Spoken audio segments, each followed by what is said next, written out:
Hey there, and welcome to U Talk. It's a program dedicated to diversity, highlighting native-born and new Canadians' cultures and experiences. With the ongoing pandemic, we've seen an increase in racism and hate crimes against Asians, with horrific stories coming out of the US. And during 2019 and 2020, at the onset of COVID-19, over 600 incidents of anti-Asian racism was reported to the EliminateHate.org and covidracisim.ca. On March 27th, a Stop Asian Hate rally took place in Winnipeg, Manitoba. I spoke with Asian Heritage Society of Manitoba board member Jié Yang about the rally and the increase in anti-Asian racism. A couple of years ago, a friend of mine who was on the board invited me to see what it was about, and I really enjoyed the unity between all the Asian communities in Manitoba. I want to help continue improving that, and also bring more awareness to Asian Canadian issues and culture and heritage as well. And yeah, so the big thing to talk about, unfortunately, is, the rise in Asian hate, racism against Asian communities. And there was a rally that took place March 26th. So how did that rally go? And I guess, why did the Asian Heritage Society of Manitoba want to support this rally? The event went really well. It was a success, in my opinion. It was a drive-by protest, so we weren't allowed, or we're following social gathering laws by not gathering as a normal protest or rally would be. We were in our cars and we drove around a path from the Forks all the way to Waterfront Drive, and we had 150 cars go through. And it was really nice seeing people from all backgrounds and Winnipeg showing support. And it was very emotional for some Asian people, because, including myself, because after witnessing everything happening in the United States, particularly the Atlanta mass shooting, and also some parts of Canada, it was really nice to see that support, and that there are people who want to hear our voices and be allies as well. I saw that your group posted some stats on there during the COVID-19 anti-Asian racism in Canada. 600 plus incidents. This is incredibly unfortunate, seeing this kind of people turn against each other. Yeah, and those statistics were documented in June, and according to the newest report in February, there's a bit over 1,000 incidents in Canada. So it's very unfortunate that what's going on in society. So, how can our communities come together to, help fight this? I know rallies and protests like this are a great way to, start the conversation. But how do we continue that? How do we take action? The first thing is when someone speaks about them being a victim of racism, or the community being a victim of racism, we need the other person, regardless of background, to just listen first and listen to understand, rather than listen to respond or I guess debunk anything. Just listen and see what our communities are going through. And then once there's a better understanding of what our community is going through, then people will I'm not sure what that word is called, but there'll be a motivation or a call to action to speak out against racism, and also be an ally for our community as well. And also another thing that's very important is we need our politicians and leaders to denounce racism in general, and also making note that anyone committing racism or any other hate crimes, that they will be accountable for them and also punished as well. We just need to continue those conversations, work as a community. Clearly this stuff was, under the floorboards before and just kind of rose during COVID. So yeah, we need to kind of nip this in the bud, take racism down to the root and get rid of it. No, it isn't. Because in this society we live in, we have a lot of other systemic issues already, and we don't need racism to interfere in improving a society in general. Hmm. And like Asian communities, they have such a vibrant and rich culture, all the different regions. It's always fun and fascinating to learn about the culture of Asia. So how about we talk a little bit more about, you know, your organization, what you do, and the communities that are all a part of it? What we do is we basically organize and sell. We basically organize events for Asian Heritage Month of May, and we put on multiple small events. So we'll have performances, we'll have high school symposiums, we have film nights as well, and also during that month, all our activities and programming is meant to help acknowledge the contributions of Asian Canadians to Canadian society through the arts and culture and heritage.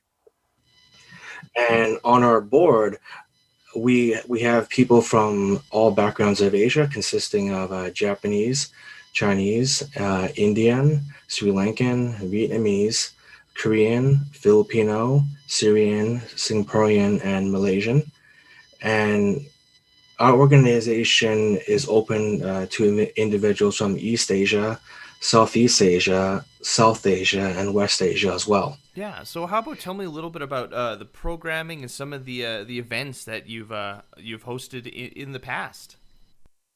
Well, in the past, before the pandemic, one of our most popular events is the Asian Canadian Festival at the Forks. And we usually have people performing under the canopy from all different Asian backgrounds.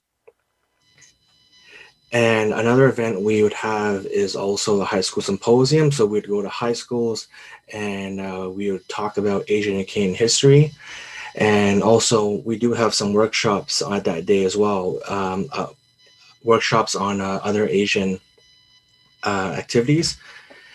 And also, we do have a Asian film night as well every year. And we do have panel discussions at the Human Rights Museum as well. And I'm trying to think what else we do. That's for the most part. That's what we're known for. I mean, the film night sounds like a lot of fun. That's definitely something that I would love to go to once, you know, this whole COVID situation is behind us. Well, actually, this year we have an anti-Asian racism film contest that we have opened up where people in Manitoba, whether they're a social media influencer or a filmmaker, they can make a video discussing why racism is not acceptable, and the winners will actually win money. So there's two categories. There's one category for the youth, so anybody under 18, and then we have the 18 plus where it's for adults.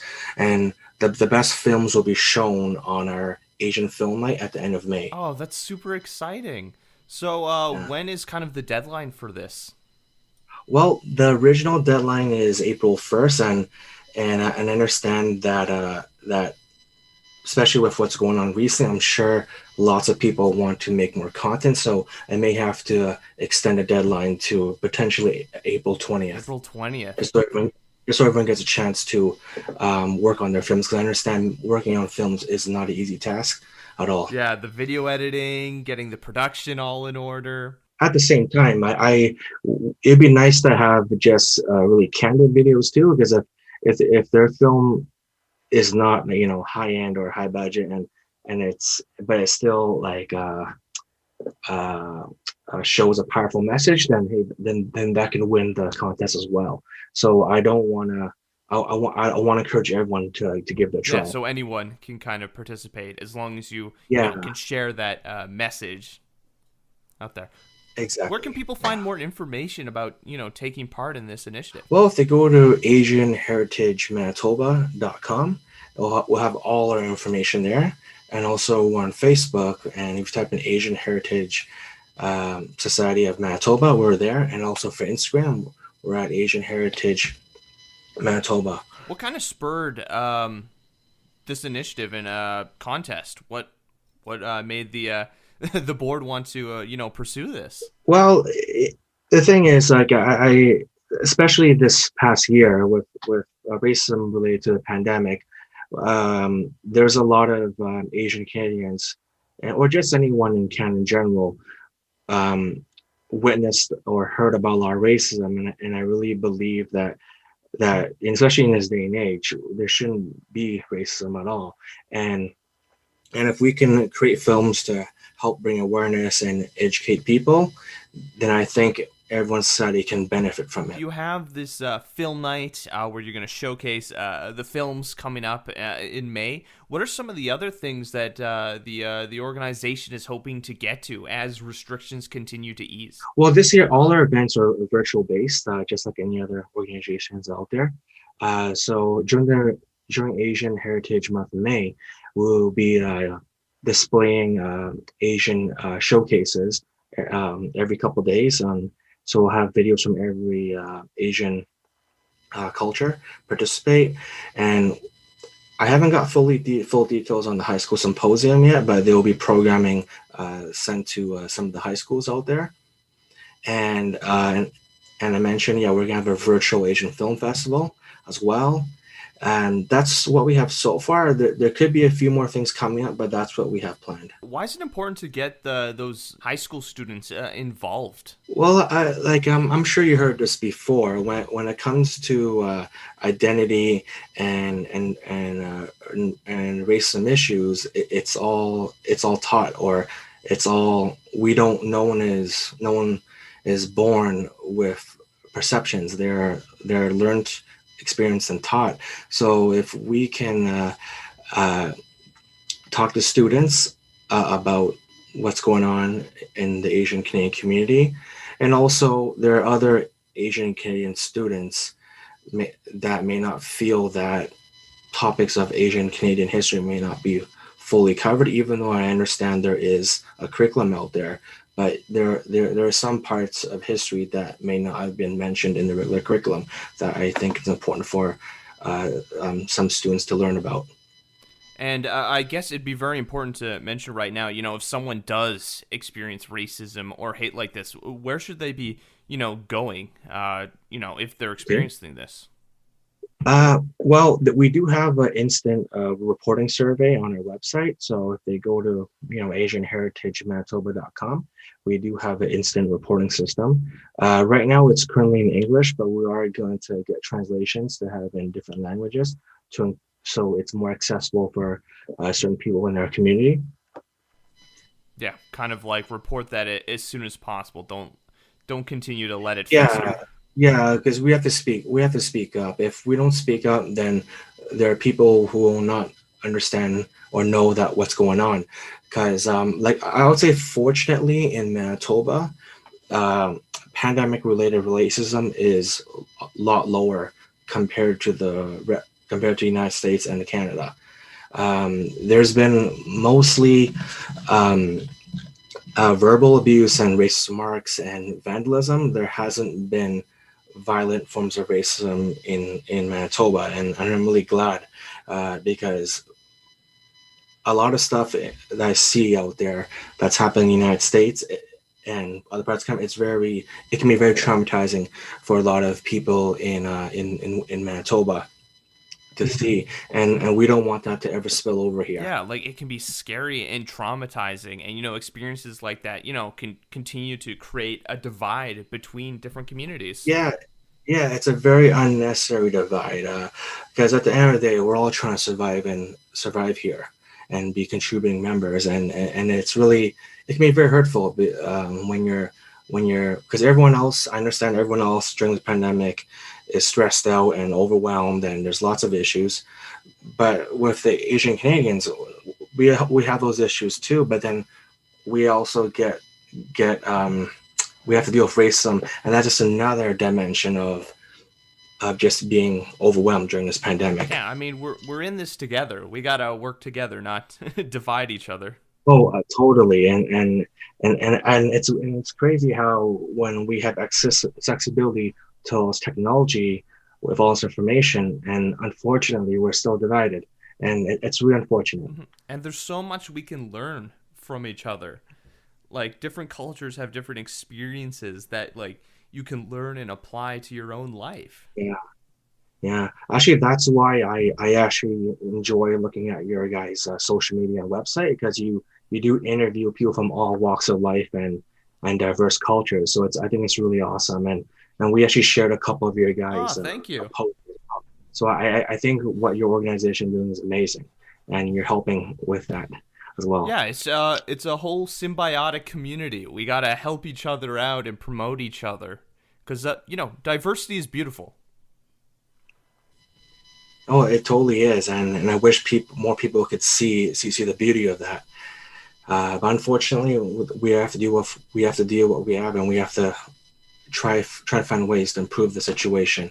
Because like personally for myself, I from what I've seen in the United States of what's going on, there are a lot of Asian senior citizens walking around the streets and being attacked unprovokingly, and I sometimes worry when my senior parents tell me that when they're going to the grocery store, I'm thinking, oh, you have to be careful and such that. So it's very stressful for myself and other people as well. Hmm. Yeah, and because anything can happen, and especially if they're at that age, and if they get knocked down or pushed down, anything can happen, and then they have to go to the hospital, and then it's just a stressful situation for many people. Hmm. But again, like I said early on, I'm glad Manitoba does not have violent racism happening Hmm. here.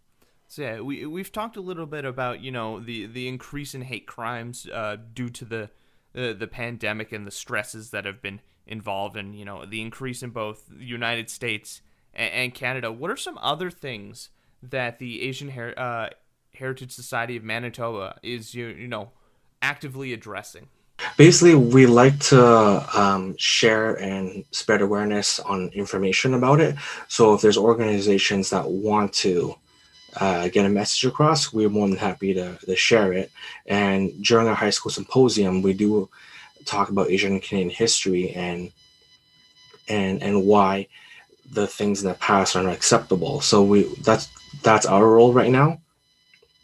And I do believe in the more programming we have, and when the public sees it, it just shows that we're all Canadians here, and we just want to be just like everyone else and participate and contribute to society and just normalize. Because it's unfortunate there's people who don't view Asian Canadians as equals, unfortunately. Yeah, it's unfortunate that that behavior. Yeah, we need to get rid of it. Yeah, and I remember reading an article, and there was a survey done with Manitoba healthcare workers where they mentioned 1 out of 5 Manitoba healthcare workers that identified as Asian heritage were witnessed and experienced racism at the workplace. And it's quite ironic because if I was a patient or somebody like that and someone's trying to help me or save my life, why would I mistreat them based on their skin color and their ethnic background?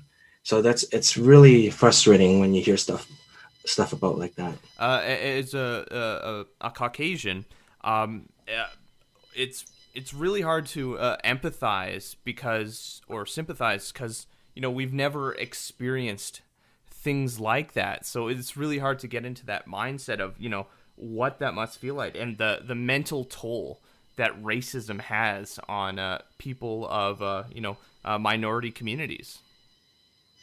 Yeah, and also this got me thinking a bit more about other ethnic groups racism as well, because we hear a lot about, especially in Canada, how the Indigenous communities and the Black communities have their own forms of racism that they have to deal with, I've always heard the narrative that, oh, why can't these communities do this, improve this, and I understand that with the way colonialism has happened, it's not that simple. And sometimes Asian people are used as a mild minority to say, hey, if they can go to school, work hard, and do all this, why can't you guys? It will treat you better if. But Asian people do value education a lot, and most of us are doing well in their career. Some of us are doing well in their careers, but why are we still dealing with racism? So it just shows that racism, no matter how conditional it is, it's or conditional sounding it is, it's never about what you do. It's about who you are, and unfortunately, it still sticks in. And I really feel bad for other communities too when I see that the Asian community, even though they've been set aside as a minority, they're still being mistreated. So if these communities were to become the minority, things won't change at all. Still, Yeah, in terms of hate, they're always trying to pit everyone against each other so that no one can yeah. fight against it unified. You mentioned a couple of other things that you're kind of planning in the future. What's kind of the long-term goals and projects that the Asian Heritage Society is hoping to do in the next 5 years or something like that? Well, to be honest, there's a lot of uncertainty because of the pandemic. Honestly, I wish that by next year we can do live events again, and there'll be a lot more engagement and dialogue with the rest of the communities. But right now, we can just focus on our virtual events at the moment. Yeah, kind of take it day by day, sort of thing. Yeah. Makes sense. How can people get involved? In what ways is the Asian Heritage Society looking for people to help out? Well, on our website, we do have a form where you can contact us to join or participate in our organization. So we're always looking for volunteers to help us. Particularly with the Zoom events, we may need people to help us with video editing and camera operating. Another thing that we haven't posted this yet, but I am looking for someone to help out with the social media as well, because we want someone who's more well versed in using TikTok and Snapchat to help us out. There's that, and yeah, and at the same time, we're open to people who have the expertise who wants to share it with our community and be able to share it and hopefully other people in our community will find it useful. So there's always room for that. Yeah, I mean, this whole film contest will be a great opportunity to find some of the skilled people within the community. Yeah, there's a lot of people out there that want to get into the film world. It's just we have to give people platforms so they have a chance to showcase what their skills and vision are. Fantastic. And then that's what our organization is here for. Mm-hmm. Well, nothing else from mine except that Asian Heritage Month is happening in May, and if you go to our websites and our social media, there'll be virtual programming during that month, and we still have programming during the year, but it's mostly in May. So if anyone wants to look, just come visit our website. Actually, one more thing to mention is I'd like to shout out and thank Jennifer Chen for organizing the Stop Asian Hate Rally. A lot of Asian Manitobans really appreciate her hard work the last couple of years and all her activism as well. Of course. Thank you, Jennifer. If you have any stories you'd like us to share or communities we should highlight, leave a comment on our social media or reach out to us on our website. I'm Ryan Funk. This was U Talk, and have yourself a good one.